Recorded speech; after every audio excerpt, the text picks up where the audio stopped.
I was born same year that the first Hey, Mark. cast in 1930. Slides. Put his slide up.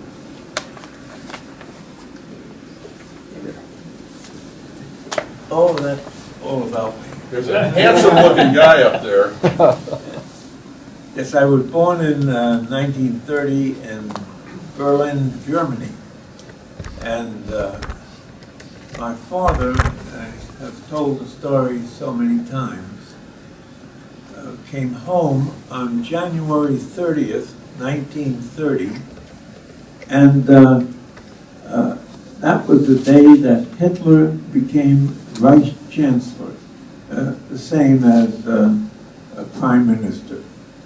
And my dad came home and he told my mom, we're going to leave Germany forever. And we left in July of 1933.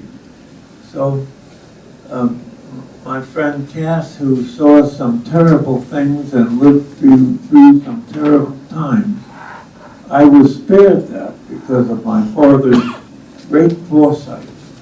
He had read the book that Hitler had written, Mein Kampf, My Struggle, and he felt that the German people would well be carried away by this man Hitler and do some terrible things, and all of what he was concerned about happened.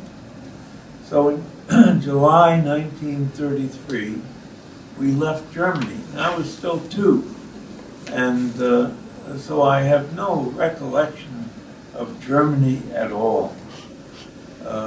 Very recently, a book has been found and published called The Passenger.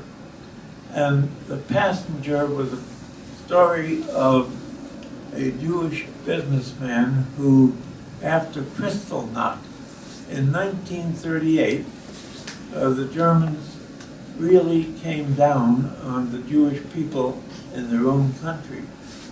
And interestingly, and tell me if I have my numbers right, but there were about 60 million or even 70 million Germans, and of that, a little less than 1% were Jewish, and that 600,000 or so.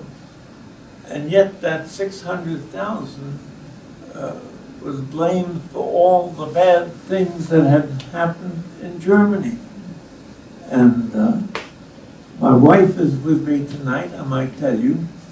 And in 1914, when the war between France and Germany started, her grandfather, Ellen's grandfather, came home and said to his mom, said to her, Ellen's grandmother, the Germans and the French are going to have another war, because they had a war in 1870, and the Germans won that war.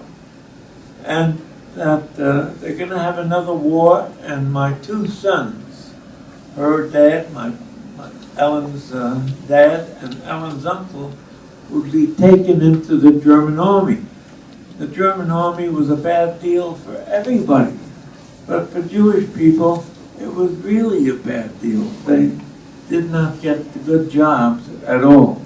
And so her granddad took off and took the family to Switzerland, where eventually my wife was born. So both of us have had parents and grandparents who had great insight and great foresight. And so it's important that the young people who are here, and indeed those who are not so young, know your history. Read your history, because things have a way of repeating. They're repeating right now in the Ukraine. And there in the Ukraine is a very courageous president, Mr. Zelensky. And Mr. Zelensky, of all things, Ukrainians were not particularly friendly to the Jews. But of all things, he is now the president, and he's a heroic guy. His father survived the Second World War. His father survived the Second World War by being in the army. I'm not sure if it was his father or his grandfather, but his father or grandfather had 3 brothers. It must have been the father, had 3 brothers, and the 3 boys and their wives and all of their children were machine gunned in the Ukraine. When you spoke about the fact that they didn't have camps, they just shot them.